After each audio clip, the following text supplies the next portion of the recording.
doing the press review, and we're talking about top judges in fight of a lifetime, justice.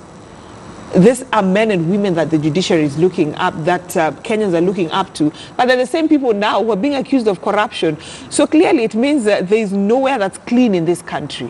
When you go to the health sector, corruption. You go to agriculture sector, corruption. Now we're coming to the judicial system, corruption.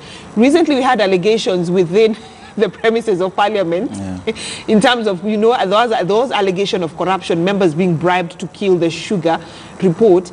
So which begs the question, let's just begin, before we just delve into this, the road at the judiciary, where are we heading to as a country? Yet we see Kenyans die. Look at the situation in our country right now. We say we don't have money to pay teachers, we don't have money to pay doctors, but yet it looks like we have money to loot. Yeah. It's good you've started by saying that you've seen Kenyans dying. And it was so unfortunate that senior government officials came out to refute these claims that Kenyans are dying out of hunger. And at independence, at the infancy of this country, we were fighting about three major challenges: disease, ignorance, and the poverty, which is related to hunger. Now, 50 years down the line, we are still grappling with the same challenges that we were trying to solve from independence. The same challenges. And at this 21st century, where, the technology is all over, we have administrative systems up to the lowest level of our hierarchy. To the rural areas where we have system of communications, you can tell that from this village, every village has is a chief or a sub-chief who have a channel of command and direction of information. They can be able to give us information that yes, there is a looming hunger, there is a possibility, there are departments that actually are mandated to foretell what is going to happen in terms of drought and all that, so that we can get prepared for the worst. But now, when we have these knee-jerk reactions to such kind of, hunger, drought, when we have had an experience, we've had a history in this country that we can, bank on and be able to plan for the future. We have ministers. In fact, I'm surprised that we are having a discourse on hunger, people dying, and the same ministers are still the ones now even taking food to them. Right. Instead, they should be resigning.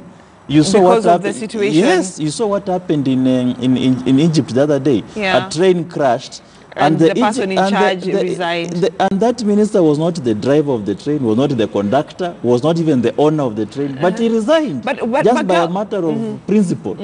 Maga, are we looking at a situation whereby Kenya will head there one day, such that if your ministry is involved in any corruption scandal, you say, you know what, I cannot lead anymore, let me just step aside. But here is, I'd rather die than step aside. Actually, and we've actually had people say that I'd rather die than resign. Actually, rather die of obesity than resign.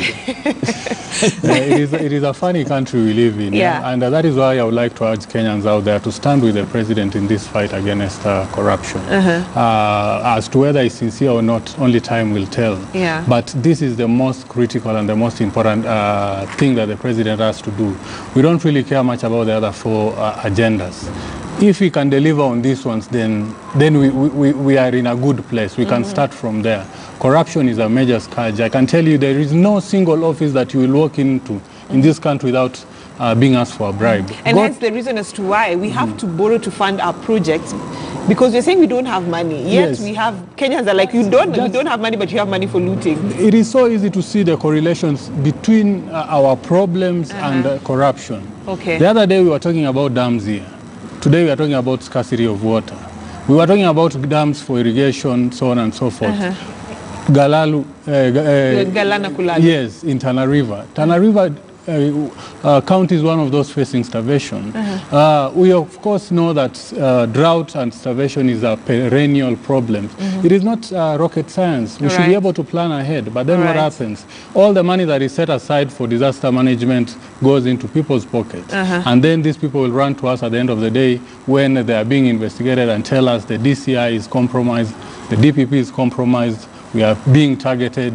Why are you people sitting silent? You know, and Kenyans will raise up and fight the president, fight the DCI. And the next thing you're seeing is demonstrations along the streets of Nairobi. It is the same fellows walking about with Vegas balls, dying of anger. Once again, let me just say, it's the lawyer in you speaking. A vicious circle which we can very easily break off. All right.